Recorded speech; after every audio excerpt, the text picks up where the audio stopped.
اعوذ باللہ من الشیطان الرجیم بسم اللہ الرحمن الرحیم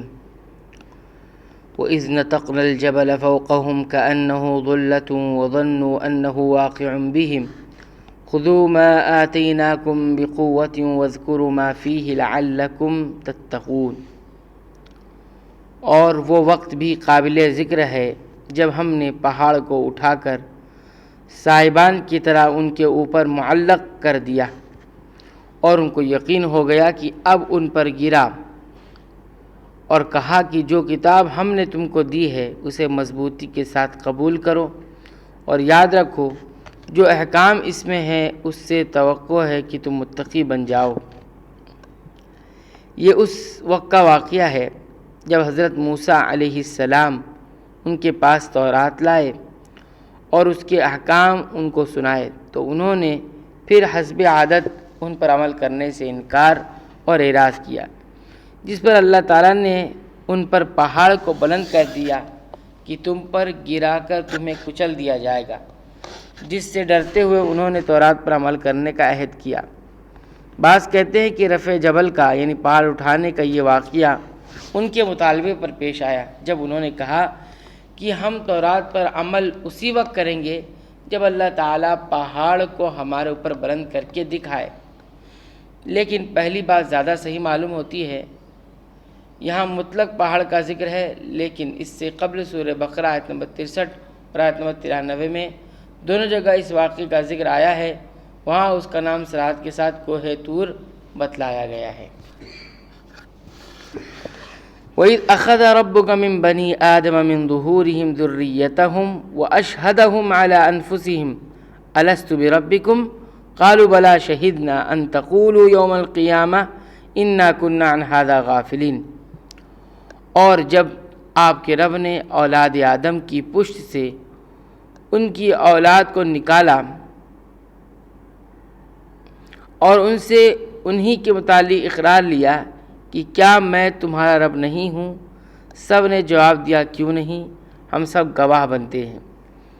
تاکہ تم لوگ قیامت کے روز یوں نہ کہو کہ ہم تو اس سے محض بے خبر تھے۔ یہ عہد حضرت آدم علیہ السلام کی تخلیق کے بعد ان کی پشت سے ہونے والی تمام اولاد سے لیا گیا۔ اس کی تفصیل ایک حدیث میں اس طرح آتی ہے کہ عرفہ والے دن نعمان جگہ میں اللہ تعالیٰ نے اصلاب آدم سے عہد یعنی میثاق لیا، آدم کی پشت سے ہونے والی تمام اولاد کو نکالا اور اس کو اپنے سامنے پھیلا دیا اور ان سے پوچھا کیا میں تمہارا رب نہیں ہوں، سب نے کہا کیوں نہیں، ہم سب رب ہونے کی گواہی دیتے ہیں۔ امام شوکانی رحمہ اللہ اس حدیث کے بابت لکھتے ہیں وَإِسْنَادُهُ لَا مَطْعَنَ فِيهِ، اس کی سند میں کوئی طعن نہیں۔ نیز امام شوکانی فرماتے ہیں کہ یہ عالم زر کہلاتا ہے، اس کی یہی تفسیر صحیح اور حق ہے، جس سے عدول اور کسی اور مفہوم کی طرف جانا صحیح نہیں ہے، کیونکہ یہ مرفوع حدیث اور آثار صحابہ سے ثابت ہے اور اسے مجاز پر بھی محمول کرنا جائز نہیں ہے۔ بہرحال اللہ کی ربوبیت کی یہ گواہی ہر انسان کی فطرت میں ودیعت کی گئی ہے۔ اسی مفہوم کو رسول اللہ صلی اللہ علیہ وسلم نے اس طرح بیان فرمایا ہے کہ ہر بچہ فطرت پر پیدا ہوتا ہے،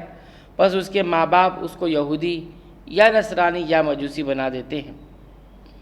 جس طرح جانور کا بچہ صحیح سالم پیدا ہوتا ہے، اس کا ناک کان کٹا نہیں ہوتا، اور صحیح مسلم کی روایت ہے اللہ تعالیٰ فرماتا ہے میں نے اپنے بندوں کو حنیف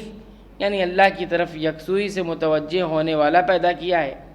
بس شیطان ان کو ان کے دین فطری سے گمراہ کر دیتا ہے۔ یہ فطرت یا دین فطرت یہی رب کی توحید